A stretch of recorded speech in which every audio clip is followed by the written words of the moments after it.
오늘 우리 다솜 찬양대의 찬양 하나님께서 참 기쁘게 흠양하신 줄 믿습니다. 오늘 우리에게 주시는 말씀입니다.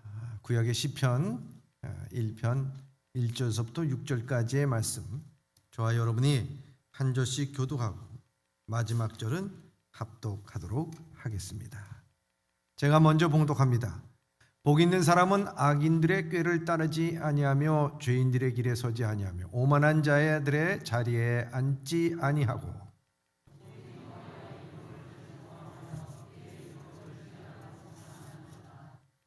그는 시냇가에 심은 나무가 철을 따라 열매를 맺으며 그 잎사귀가 마르지 아니함 같으니 그가 하는 모든 일이 다 형통하리로다.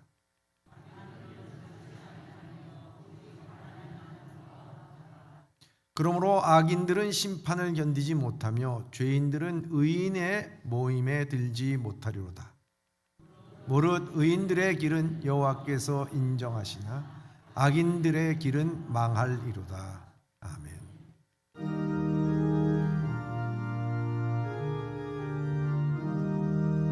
사랑합니다. 감사합니다. 축복합니다.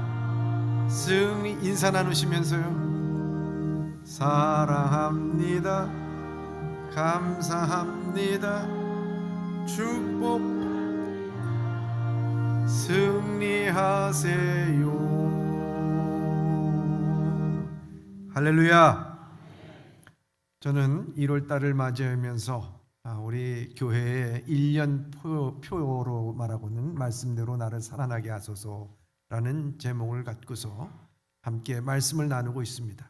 그래서 오늘 본문의 말씀을 통해서 말씀으로 살아내라 하는 제목으로 함께 은혜를 나누고자 합니다. 어느 날 아기 낙타가 이런 질문을 합니다. 엄마, 왜 나는 이렇게 커다랗고 세 발가락으로 된 발을 가졌죠? 엄마가 대답합니다. 그것은 사막을 걸어서 여행할 때 이 연약한 모래에 발이 빠지지 않게 하기 위하여서 잘 걷도록 그렇게 된 것이란다 얘기합니다. 그러면 내게 이렇게 긴 속눈썹이 있는 것은 왜 그렇죠? 그러자 사막을 걸어 여행할 때 우리 눈에 모래가 들어가지 않게 하려고 그렇지. 그럼 제 등에 있는 이 두 개의 육봉은 왜 생긴 거죠? 그것은 이 메마른 사막을 오랫동안 가로지르는 긴 여행할 때 거기에 물을 저장해서 목마르지 않게 하기 위한 것이란다. 아기 낙타는 엄마의 얘기를 듣고서 잠시 생각하더니 이렇게 얘기합니다. 참고 대단해요, 엄마. 우리는 모래에 빠지지 않도록 긴 다리를 가졌고 모래가 눈에 들어가지 못하도록 긴 눈썹을 가졌고 물을 저장하기 위하여 육봉을 가졌군요. 그리고 아기 낙타는 말을 합니다. 그런데 엄마, 왜 그러니 아가야? 그런데 왜 우리는 동물원에 있어요? 하는 말입니다. 제로마이어라고 하는 사람이 생명력 있는 그리스도의 삶이라고 하는 책에서 나온 이야기입니다. 이 예화는 우리를 돌아보게 만듭니다. 우리는 예수님의 말씀을 실천할 수 있는 능력을 가지고 있으면서도 우리는 주일날 이 교회 예배당 안에서만이 그리스도인의 삶을 살고 있는 것은 아닌지, 오늘 이 예배당을 벗어나서 한 주간 동안 살아갈 때 우리는 능력의 그리스도인으로서 주신 말씀으로 살아내고 있는지를 우리는 한번 돌아볼 필요가 있다는 것입니다. 예수님은 우리에 가서 제자 삼으라고 말씀하셨습니다. 모든 족속으로 너희들이 주일날 예배당 안에 갇혀 있으라고 말씀하지 아니하고 가서 그 주신 말씀으로 살아내라고 말씀하고 있는 것입니다. 오늘 우리에게 필요한 것은 내게 주신 삶의 현장으로 나가서 이 말씀으로 살아내려고 하는 결단과 의지가 있느냐, 이게 중요한 거죠. 오늘 시편의 기자는 오늘 우리에게 복 있는 사람에 대해서 말씀하고 있습니다. 복 있는 사람은 다른 사람이 아닙니다. 오복이 있는 사람이 아닙니다. 여호와의 율법을 즐거워하여 그 율법을 주야로 묵상하는 자로다, 이렇게 말씀하고 있습니다. 다시 말해서 그 말씀으로 살아내고 실천하는 사람이 복이 있다는 말씀입니다. 내 의지와 내 정신력이 아닙니다. 말씀으로 살아낸다는 것입니다. 근데 저는 이 시편 1편을 묵상하고 또 묵상하면서 말씀으로 살아낸다고 하는 것이 얼마나 용기가 있어야 되는 거예요. 오늘 이 땅에 살면서 참 고난과 유혹에 요당하지 않고 하나님의 말씀으로 살아낸다는 것은 참 용기가 없으면 안 된다고 하는 것입니다. 오늘 시편 1편을 묵상하면서 우리는 오늘 말씀으로 살아낸다는 것이 무엇인가, 그것을 우리 마음속에 깊이 생각하면서 오늘 이 안에 갇혀있는 그리스도인들이 아니라 저 문이 열렸을 때는 한 주간 동안 여러분들의 삶 속에서 이 말씀으로 살아낼 수 있는 여러분들 되시길 주님의 이름으로 부탁드립니다. 첫째입니다. 첫째, 말씀으로 살아낼 용기, 살아갈 용기를 가지라. 그럼 오늘 본문의 말씀 1절입니다. 시작. 복 있는 사람은 악인의 꾀를 따르지 아니하며 죄인의 길에 서지 아니하며 오만한 자들의 자리에 앉지 아니하고. 아멘. 이 1절의 말씀을 묵상하고 또 묵상해 보면 우리는, 그리스도인들은 말씀으로 살아난다는 것이 얼마나 용기를 가져야 되는가 하는 것입니다. 우리가 가져야 될 용기는요, 악인들의 꾀를 따르지 아니할 용기가 필요하다는 것입니다. 세상을 살아가는데 필요한 것이 참 꾀입니다. 오늘날 많은 사람들은 이 세상 살아가면서 처세술을 통해서 참 영악스럽게 살아갑니다. 손해보지 않으려고 살아갑니다. 그러다 보니까 믿음 생활은 교회 안에 갇혀 있고 오늘날 이 세상 가운데서 손해보지 않고 출세하고 남보다 앞서기 위해서 참 영악하게 악인의 꾀를 따를 때가 참 많이 있습니다. 그 악인의 꾀를 부러워하지 말라는 것입니다. 악인의 꾀가 성공하는 것 같이 보여도 그것은 하나님 앞에서 복이 되지 않는다는 것을 분명히 말씀하고 있습니다. 꾀라는 게 무엇입니까? 적은 노력을 갖고 큰 소득을 얻겠다는 것 아니겠습니까? 자기의 머리로서 살아가겠다는 것 아니겠습니까? 착각하지 마시기 바랍니다. 이거 하나님께서 원하시는 복이 아닙니다. 우리는 그것을 이겨나가야 될 용기가 필요합니다. 그런 것에 유혹받지 않아야 될 용기가 필요한 거예요. 세상은 결국 남의 꾀에 넘어가는 게 아니고요, 자기 꾀에 넘어가게끔 되어 있습니다. 성경은 분명히 그것을 우리에게 이렇게 말씀하고 있습니다. 고린도전서 3장 18절의 말씀입니다.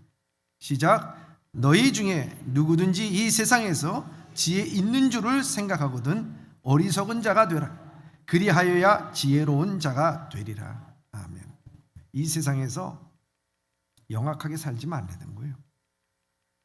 그거 영악하게 산다고 하는 거 보기에는 남보다 앞서 나가는 것 같지만 마지막에 결말은 하나님께서 주관하신다는 거예요. 그렇기 때문에 고린도전서 3장 19절 그 다음 구절을 보면 이렇게 말씀하고 있습니다. 시작. 이 세상의 지혜는 하나님께 어리석은 것이니 기록된 바 하나님은 지혜 있는 자들로 하여금 자기 꾀에 빠지게 하시는 이라 하였고. 아멘. 자기 꾀에 빠지게끔 되어 있대. 하나님의 보시기에는 이 세상의 모든 지혜는 어리석은 것이다. 분명히 말씀하고 있습니다.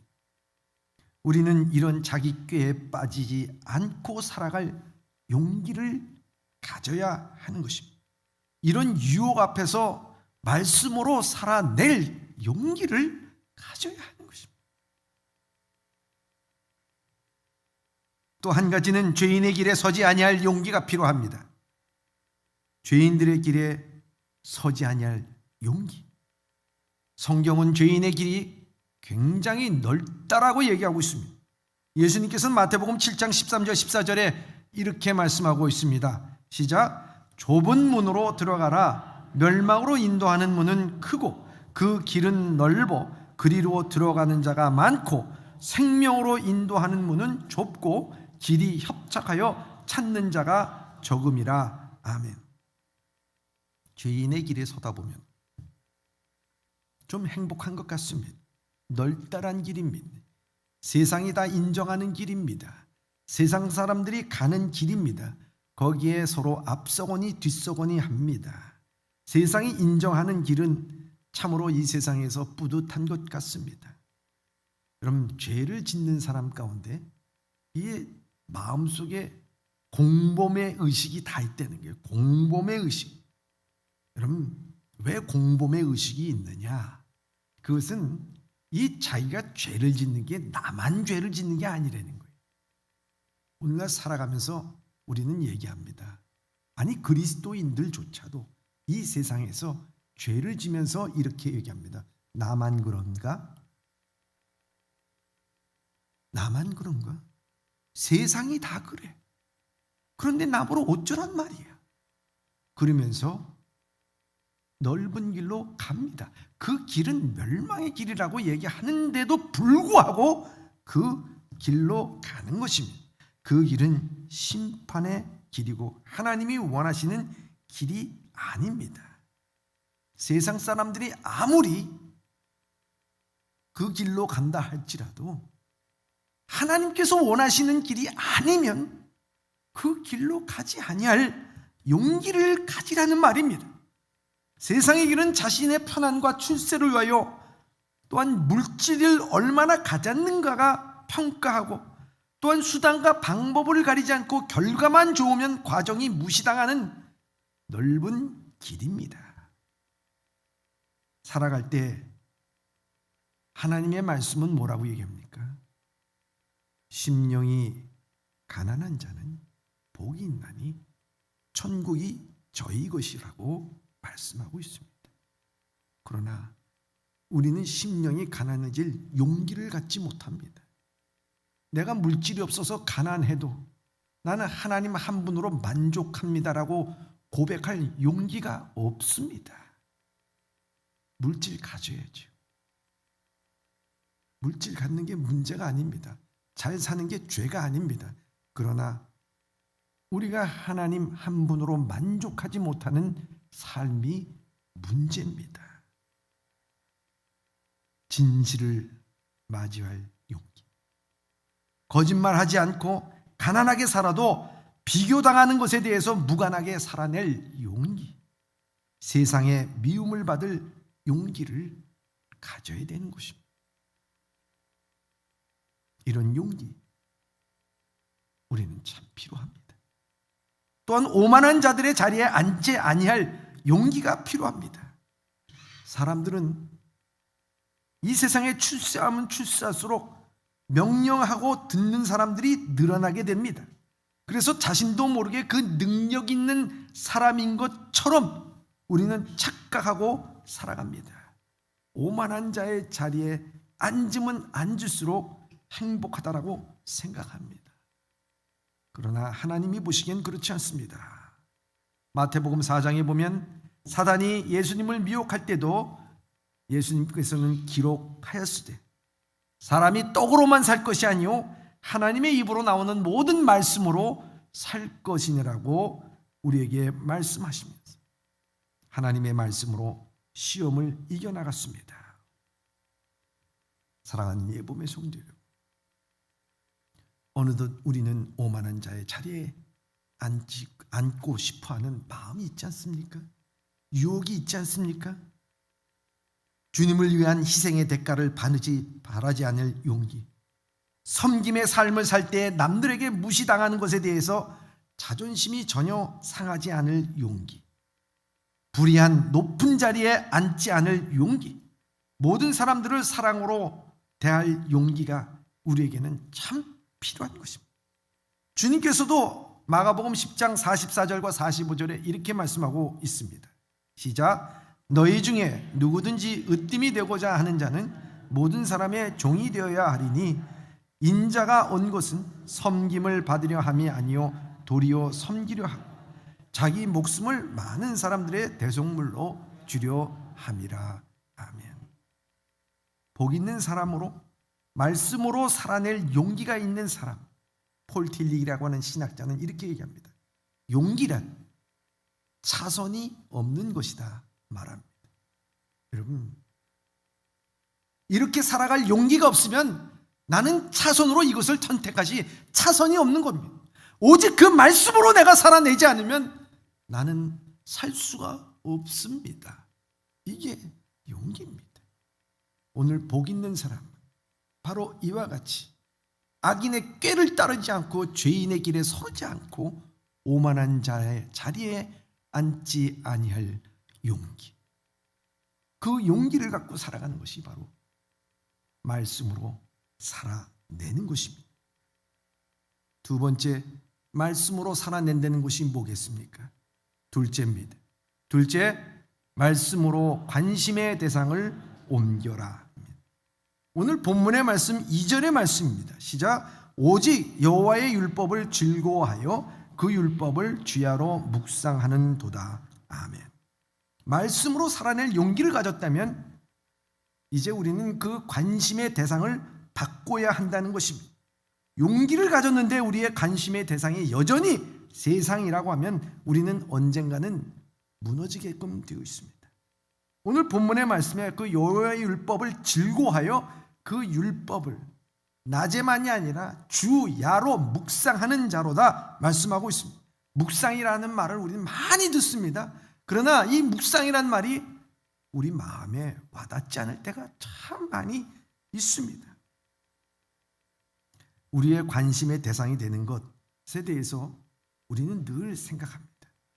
여러분, 증시에 관심이 있는 사람은요, 늘 시황이 어떻게 됐는지 그거 살펴보고요, 늘 대하는 사람도 그런 사람과 대화하고요, 말할 때도 늘 그런 사람하고 말하게끔 되어 있습니다.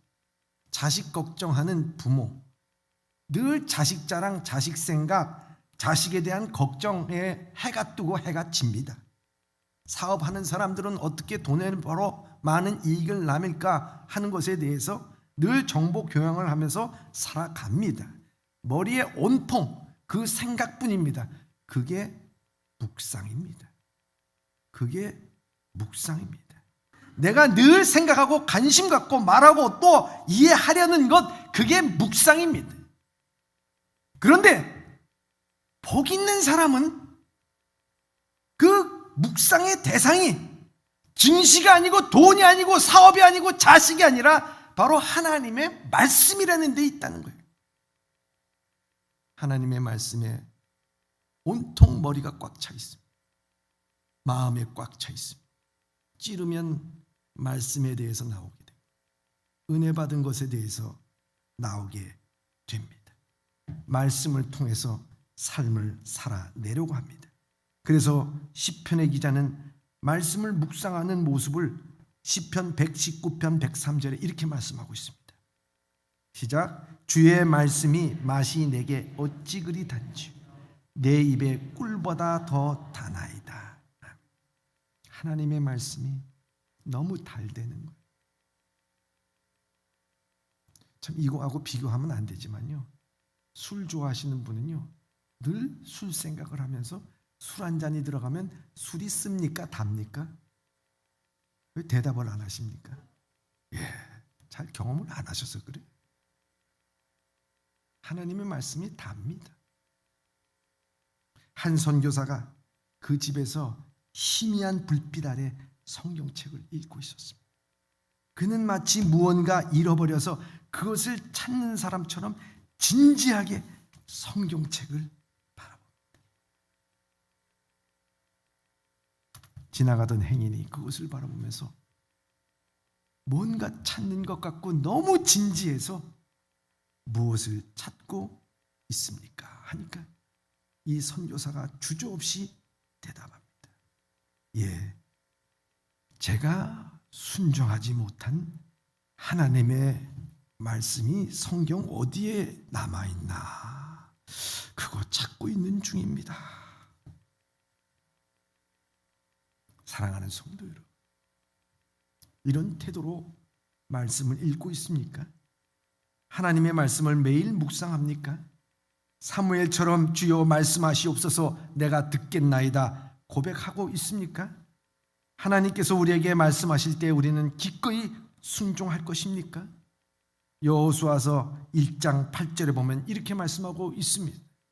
시작. 이 율법책을 내 입에서 떠나지 말게 하며 주야로 그것을 묵상하며 그 안에 기록된 대로 다 지켜 행하라. 그리하면 내 길이 평탄하게 될 것이며 내가 형통하리라. 아멘. 우리의 시선은 내 길이 평탄할 것이라고 하는 것, 형통할 것이라고 하는 것에 초점 맞춰 있어요. 그러나 그 앞서 주의 말씀을 묵상하고 그것에 대한 관심을 갖고 그것을 늘 생각하는 사람, 그 후에 내 삶이 평탄해지고 내 삶이 평안해지는 것에 대해서는 상관이 없습니다. 오늘 우리는 하나님의 말씀에 대해서 우리의 관심의 대상에 늘 되고 있는가? 그럴 때 우리는 말씀으로 살아내게 될 줄 믿습니다. 셋째, 말씀으로 삶을 가꾸라. 말씀으로 살아갈 용기를 얻었다면, 그리고 말씀에 대해서 내 관심을 돌렸다면 우리는 이 말씀으로 우리의 삶을 가꾸어 나가야 하는 것입니다. 아름답게 가꾸어 나가야 되는. 사랑하는 예범의 성도 여러분, 오늘 여러분들의 삶은 하나님의 말씀으로 잘 가꾸어져 있습니까? 아름다운 성전처럼, 아름다운 정원처럼 잘 가꾸어져 있습니까? 아니면 팽개쳐져 있습니까? 오늘 본문의 말씀 3절의 말씀입니다. 시작. 그는 시냇가에 심은 나무가 철을 따라 열매를 맺으며 그 잎사귀가 마르지 아니함 같으니 그가 하는 모든 일이 다 형통하리로다. 아멘. 여기 시냇가라고 하는 히브리어 폴라김이라고 하는 말은 자연스럽게 만들어진 하천이 아니라 계획으로 다듬어진 수로를 의미한다 하는 것입니다. 여러분, 우리가 주님을 만나서 시냇가에 심겨진 나무, 나는 엉뚱한 황량한 벌판에 심겨진 나무가 아니라 내가 예수 그리스도를 구주로 영접했을 때 하나님께서는 나를, 하나님께서 잘 갖고 오는, 정말 만들어 놓은 시냇가에 여러분들을 심어놨다는 거예요. 다시 말하자면 하나님은 여러분들을 가꾸신다는 말씀입니다. 하나님의 관리 대상이 됐다고 하는 거예요. 오늘 우리는 이와 같이 하나님의 관리 대상이 되고 잘 가꾸어졌다면, 그 가꾸어진 나무가 우리가 시냇가에 심겨졌다고 하면 하나님의 말씀을 받아서 우리의 삶이 잘 가꾸어지도록 해야 되는 것 아니겠는가 하는 것입니다. 세심한 하나님은 시냇가에 우리를 심으시고 우리에게 열매를 원하시면서 우리의 삶이 잘 가꾸어 나가기를 원하시는 것입니다. 그럼 누가복음에서도 예수님께서 이런 비유를 말씀하십니다. 하나님이 가수원의 주인이 되시고 예수님께서는 농부가 되셨어요. 그래서 무화과 나무를 심었는데, 포도원에 무화과 나무를 심었어요. 근데 이 무화과 나무가 3년이 지나도록 열매를 못 맺으니까 야, 이거 찍어버려라, 땅만 버린다. 그러니까 예수님께서 뭐라고 말씀하신 줄 아십니까? 예, 찍어버리겠습니다. 그게 아니었습니다. 누가복음 13장 8절에 이렇게 대답합니다. 시작. 대답하여 이르되 주인이여 금년에도 그대로 두소서. 내가 두릅하고 거름을 주리니. 아멘. 금년에도 두소서. 내가 잘 가꾸겠습니다. 거름도 주겠습니다. 그래서 열매를 맺도록 하겠습니다. 주님께서는 오늘 우리를 이렇게 시냇가에 심지어 준 나무로 우리를 심어놓고서 기다리고 계세요. 하나님의 말씀으로 잘 가꾸어내기를 원하고 열매를 맺기를 원하는 것입니다. 정원을 잘 가꾼 집은 너무 아름답습니다. 늘 손질하고 늘 거름을 주고 그렇습니다. 방치해두지 않습니다. 여러분, 하나님의 말씀을 우리는 주일날 듣고 그리고 하나님의 말씀을 읽고 여러분들 우리의 삶 가운데서는 살아내지 못한다면 방치해두고 있다는 거예요. 우리의 삶이 어느덧 황폐해지고 있다는 거예요. 세상의 모든 것들이 다 쪼아내고 돌짝밭이 되고 가시밭이 되고 그리고 새들이 와서 쪼아먹는 황폐한 땅이 됐습니까? 말씀으로 우리는 잘 가꾸는 옥토밭이 됐습니까? 아프리카의 어느 부족은 나무가 잘못 자라서 쓸모없게 됐을 때 톱 대신에 쓰는 방법이 있다고 합니다. 온 마을의 사람들이 다 모여서 그 나무를 향하여 증오와 저주의 말을 퍼붓는 것입니다. 넌 살 가치가 없어. 우린 널 사랑하지 않아. 차라리 죽어버려. 여러분, 이 말을 계속하게 되면요, 이 나무도 상처를 받아 시들시들 앓다가 말라 죽어버리고 독이 들어있는 인간의 말이 그렇게 무섭다는 거예요. 그런데 선한 하나님의 말씀, 은혜의 말씀, 우리를 살리는 생명의 말씀이 우리 안에 들어왔어요. 그 말씀으로 우리의 삶이 살아있느냐는 거예요. 오늘 우리의 말씀은 참으로 윤택하게 내 인생을, 내 삶을, 내 가정을 살려내고 있는가 하는 것입니다. 한 가지 더 참 재미있는 얘기가 있습니다. 어느 우유 배달원의 이야기입니다. 일상에 흔히 일어나는 이야기죠. 이 우유 배달원이 교회에다가 우유를 배달했답니다. 그런데 이 교회에서 그 우유의 대금을 갖다가 제때제때 주질 않았어요. 미수금이 많이 밀렸어. 그래서 이 우유 배달원이 교회에다가 지로용지를 누면서 거기에다가 메모지를 써가지고 붙여놨답니다. 그 메모지의 내용은 다른 것이 아니라 우유 대금이 많이 밀렸네요.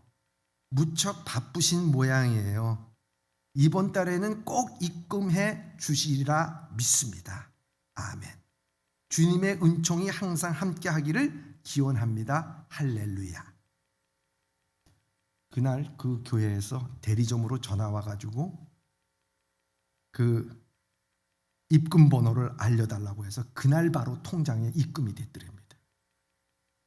사랑하는 예범의 성도 여러분, 혹이나 여러분 인생 가운데 매일매일 하나님께서 여러분들에게 말씀을 배달해 주는데, 매일매일 주님의 말씀이 여러분들에게 임하고 있는데 여러분들은 그 말씀으로 살아내지 못한다고 하면 여러분들의 영혼 가운데 미수금이 수북하게 쌓여 있어서 오늘도 주님은 여러분들을 향해서 포스트잇 메모지를 날리고 있지는 않습니까? 얘야, 내가 말씀대로 살아가기를 믿는다. 난 너 사랑한다. 다시 한번 일어나라. 그 말씀으로 살아가야지. 내 영혼이 그렇게 황폐해져야면 어떡하겠니? 부모가 자녀들에게 얘기할 때가 있지 않습니까? 야, 너 나이가 그만큼 먹었으면 네 방은 네가 좀 청소 좀 해. 응? 좀 네 방 좀 깨끗이 하고 빨래는 네 손으로 좀 하고 나갈 때만 그 얼굴에다 그리지 말고, 뭐 그런 얘기 안 하겠습니까? 여러분, 우리가 성숙하고 하나님의 말씀을 받았다면, 하나님의 말씀으로 살아낸다고 하면 내 영혼이 어느덧 참 아름답게 구석구석에, 내 영혼이 구석구석에 아름답게 가꾸어져야 되지 않겠어요? 말 한마디 하더라도, 우리가 봉사를 하더라도 서로 적극적으로 하나님의 은혜 가운데서 이 모든 것을 하면서 형제와 자매가 얘기하는 거 보면 난 참 은혜가 돼. 어쩜 저렇게 아름다울까? 어쩜 저렇게 하나님의 은혜가 넘칠까? 얼굴만 이쁜 것이 아니라, 얼굴만 잘생긴 것이 아니라 그 영혼의 모습에서 품겨 나오는 품격과 향기가 가득 넘쳐나야 되는 것 아니겠습니까? 여러분, 우리가 말씀으로 살아낸다는 것이 그럼 쉬운 일이 아니에요. 여러 풍파와 바람이 참 많이 분다는 거예요. 그래서 시편 1편 4절, 오늘 4절의 말씀에 이렇게 말씀하고 있습니다. 시작. 악인들은 그렇지 아니하며 오직 바람에 나는 겨와 같도다. 아멘. 악인은요, 바람에 나는 겨와 같아요. 하나님은 항상 기질을 합니다. 악인이나 선인이나 항상 기질을 합니다. 기질하는 게 어떤 겁니까? 겨와 알곡을 갖다가 가르는 것 아니겠습니까? 올립니다. 바람이 휙 불어옵니다. 겨는 날아갑니다. 알곡은 떨어집니다. 여러분, 믿는 자나 믿지 않는 자나 악인이나 선인이나 기질을 합니다. 질병에 대해서 기질합니다. 경제의 문제에 대해서 기질합니다. 상처의 문제에 대해서 기질합니다. 관계에 대한 문제에서 기질합니다. 여러 가지 여러 모양으로 기질합니다. 자식 문제 갖고 기질합니다. 그럴 때마다 우리는 바람 맞으면서 겨와 같이 날아가는 존재가 아니라 하나님의 말씀으로 살아내면서 내 삶을 잘 갖고 나가게 될 때, 그때 아름다운 모습이 됩니다. 떡갈나무가 바람이 불이니까 그게 커지고 아름답게 되는 것이고요, 나무가 봄바람을 바람을 받기 때문에 자라는 거예요.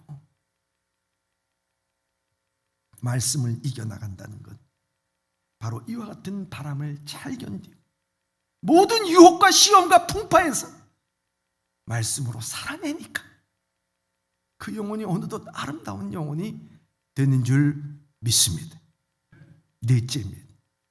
넷째, 말씀으로 공동체를 이루라. 말씀으로 살아낸다는 것은 말씀으로 살아갈 용기를 갖는 것이고, 말씀으로 우리의 관심을 옮기는 것이고, 말씀으로 내 삶을 갖고 나가는 것입니다. 그런데 이것이 그렇게 아름답게 갖고 나가다 보면 혼자서 사는 게 아님을 알게 됩니다. 어느덧 믿음의 공동체가 함께 모이고 의인의 공동체가 함께 모이는 교회 안에서의 믿음의 삶을 살게 된다는 것이에요. 혼자 독불장군의 신앙생활은요, 이것은 의인의 모습이 아닙니다. 악인은 의인의 회중에 끼어들질 못하는 거예요. 그래서 오늘 본문의 말씀 5절에 이렇게 말씀합니다. 시작. 그러므로 악인들은 심판에 견디지 못하며 죄인들이 의인의 모임에 들지 못하리로다. 아멘. 악인들은 심판을 피할 수 없을 뿐만 아니라 의인의 공동체에 끼지 못한다는 말씀입니다. 말씀으로 살아내는 복 있는 사람은 의인의 회중, 즉 믿음의 공동체를 이룬다는 거예요. 교회는 하나님께서 의롭다 칭함을 받은 죄인들의 집단이에요. 그렇기 때문에 우리가 하나님의 말씀으로 살아낸다 그러면 자꾸 의인의 공동체에 모일 수밖에 없어요. 그런데 말씀으로 살아내지 않으니까 교회 가는 것이 거북하게 되고, 신앙생활하는 것이 거북하게 되고, 말씀 읽자고 하는 것이 자꾸 거부감이 생기게 되고, 찬양하게 될 때 입술이 열리지 않냐고, 이렇게 되는 거예요. 어느 초등학교에서요, 존댓말 쓰기를 생활화했답니다. 처음에는 어색해 하더니만 날이 갈수록 서로 존중하게 되고 왕따가 없어지고 다툼이 없는 날이 한 290일 지속이 되었다고 합니다. 여러분, 서로 존댓말 쓰면서 진정한 존경하는 마음으로 했는지 아니면 하라고 해서 그렇게 했는지는 모르지만 형식적으로 존댓말을 써도 그 학급의 왕따가 사라지게 되고 다툼이 사라지게 됐다는 거예요. 그런데 우리가 살아있는 하나님의 말씀을 묵상을 하면서 그 말씀대로 살아낼 용기를 갖고 우리의 삶을 갖고 나간다면 우리 안에 왕따가 생기고 힘들어하고 상처받는 사람이 어떻게 생기겠는가 하는 것입니다. 악인이라는 존재가 있는 것이 아니라 악인이라는 존재가 만들어지는 거예요. 그 악인이라는 존재가 사라지는 것이 무엇입니까? 다른 것이 아니죠. 우리가 말씀으로 살아가려고 할 때 의인의 회중 가운데선 악인이 틈에 낄 틈이 없다는 것입니다. 툴리안 차비딘이라는 영성가가 이렇게 말합니다. 하나님은 죄인들을 구원하실 때 각 사람을 개인적으로 구원하시되 그들을 공동체 안으로 구원하신다. 구원하실 때 공동체 안으로 구원하신다. 참 귀한 말. 하나님의 몸된 교회 안으로 구원하신다는 거예요. 믿는 자들의 구원하실 때 교회로 구원하신다. 이 말씀하신다. 따라서 믿음의 형제 자매가 서로 모른 채 살아가는 것은 결코 하나님의 뜻이 아니에요. 적어도 교회 안에서 내가 아는 사람이 12명, 20명 정도는 돼야 됩니다. 모른다? 문제가 있는 것입니다. 그리스도의 몸을 무시하는 것은 곧 그리스도를 무시하는 것이고 그 몸에서 떨어져 나오는 것은 곧 그리스도에게서 분리되는 것이라 말씀하고 있습니다. 그리스도를 머리로 하여 그 명령을 영향받지 아니할 수가 없습니다. 그러기에 악인은 의인의 회중에 들어올 수가 없습니다. 사랑하는 성도 여러분, 말씀으로 살아가는 용기를 얻은 사람이 서로 격려하고 말씀으로 삶을 갖고 나가는 사람들은 자연스럽게 함께합니다. 악인이 낄 틈이 없습니다. 그래서 바울은요, 베드로 에베소서 4장 27절에 이렇게 말씀하고 있습니다. 시작. 마귀에게 틈을 주지 말라. 마귀에게 뭘 주지 말라고요? 틈을 주지 말라. 오래전에 교회 오빠라고 하는 그 제목의 다큐멘터리가 공중파 방송을 통하여 방영된 적이 있습니다. 이미 고인이 되었지만 이관희 집사와 오은주 집사 내외가 암투병으로 시험 승리한 모습을 보여준 실화입니다. 2015년이니까 지금부터 한 6년 전이죠. 10월에 부인 오은주 씨는 결혼 3년 만에 첫 딸을 출산하고 산후조리원에서 나오던 날 남편 관희 씨는 대장암 4기의 판정 소식을 듣게 됩니다. 그리고 2개월 후에 시어머니가 우울증으로 세상을 마감을 하는 일을 당하게 됩니다. 설상가상으로 이젠 자기 자신도 혈액암 4기의 진단을 받게 됩니다. 이처럼 최악의 고난과 시련이 쉴 틈 없이 닥쳐오면 원망과 불평과 낙담과 좌절에 빠지기 쉽습니다. 그렇지만 이들 내에는 분을 품지 않았습니다. 죄를 짓지 않았습니다. 마귀에게 틈을 주지 않았습니다. 도리어 모든 시험을 물리치고 승리하였습니다. 그 이관희 남편 집사님이 기도합니다. 하나님, 저희 가정 다 죽게 생겼습니다. 주님 살려주세요 라고 하면서 절규했던 이관희 집사님. 그는 이런 고백을 남기고 하나님께로 돌아갔습니다. 증오와 악한 감정이 활개쳤던 것이 죄였으며 오늘 내게 주어진 이 하루가 누군가를 증오하지 않고 더 사랑하고 축복하고 싶다. 암은 준 것도 많고 빼앗아간 것도 많다.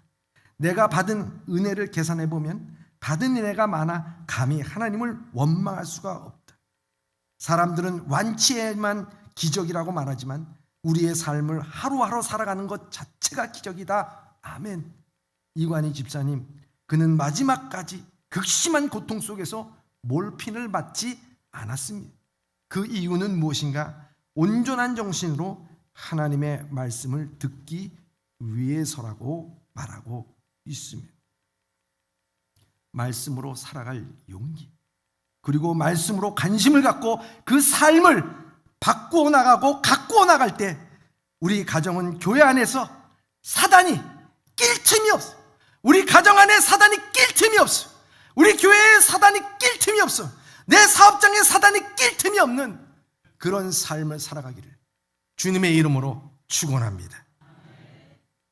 그랬을 때 주님은 오늘 말씀 6절에 이렇게 말씀하고 있습니다. 시작. 무릇 의인의 길은 여호와께서 인정하시나 악인의 길은 망하리로다. 하나님이 인정하는 삶입니다. 한번 여러분 손을 가슴에 대고서 제 말을 뜨겁게 따라하시길 바랍니다. 말씀으로 살아냅시다. 말씀으로 살아냅시다. 용기 있게 살아갑시다. 말씀으로 내 삶을 가꿉시다. 이렇게 살아가기를 주님의 이름으로 축원합니다. 기도하겠습니다. 말씀